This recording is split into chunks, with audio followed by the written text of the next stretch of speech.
Real দেখলেই যেন হালি গোল দিতে হবে হান্সি ফ্লিকের দল বার্সেলোনাকে, সেটা হোক রিয়াল মাদ্রিদ কিংবা অন্য যে কোনো রিয়াল। এই মৌসুমটা যার জলজান্ত উদাহরণ, যে দুবার বার্সার মুখোমুখি হয়েছে রিয়াল, দুবারই পেয়েছে হালি গোলের স্বাদ। ভিয়ারিয়াল, রিয়াল বেতিস কিংবা রিয়াল সোসিয়েদাদ সবারই হয়েছে একই দশা, যেন রিয়াল নামটা মানেই বার্সা তাদের জালে দিবে হালি গোলের বেশি। এ মৌসুমে রিয়াল বার্সার আরও একটা লড়াই হতে চলেছে। কোপা দেল রের ফাইনালে দেখা হচ্ছে এই দুই চিরপ্রতিদ্বন্দ্বীর।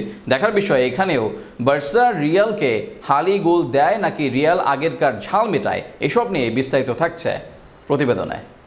হান্সি ফ্লিকের অধীনে এই সিজনে দুর্দান্ত খেলছে বার্সেলোনা। প্রায় সব ফুটবলাররাই আছেন ছন্দে। লা লিগায় পয়েন্ট তালিকা সবার উপরে আছে বার্সেলোনা। চ্যাম্পিয়ন্স লিগে নিশ্চিত করেছে কোয়ার্টার ফাইনাল, আর এবার কোপা দেল রের ফাইনালও নিশ্চিত হয়েছে কাতালান ক্লাবটার। দেল রের ফাইনালে একটা বোনাস পেতে যাচ্ছে ফুটবল প্রেমীরা, কারণ ফাইনালটা যে হবে দুই চিরপ্রতিদ্বন্দ্বী রিয়াল মাদ্রিদ আর বার্সেলোনার মধ্যে। তাই ম্যাচের আগেই ফুটবল পাড়ায় শুরু হয়েছে কথার লড়াই।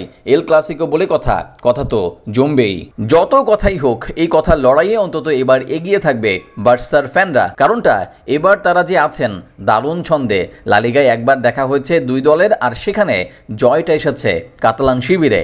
সেই ম্যাচে হালি গোল দিয়ে রিয়ালকে নাকানি চুবানি দিয়েছে বার্সা। তাই বার্সা ফ্যানদের গলাটা উঁচু থাকবে, এটাই তো স্বাভাবিক। শুধু তাই না, এরপর দুই দলের দেখা হচ্ছে সুপার কোপায়, সেখানেও একই অবস্থা। সুপার কোপা দা স্পানার ফাইনালে রিয়ালকে 5 গোলে বিধ্বস্ত করে নিজের প্রথম শিরোপাটা বার্সার হয়ে ঘরে তোলে ফ্লিকের শিষ্যরা। আর তারপর শুরু হলো এল ক্লাসিকো মানেই রিয়ালের জালে বার্সার হালি গোলের স্লোগান।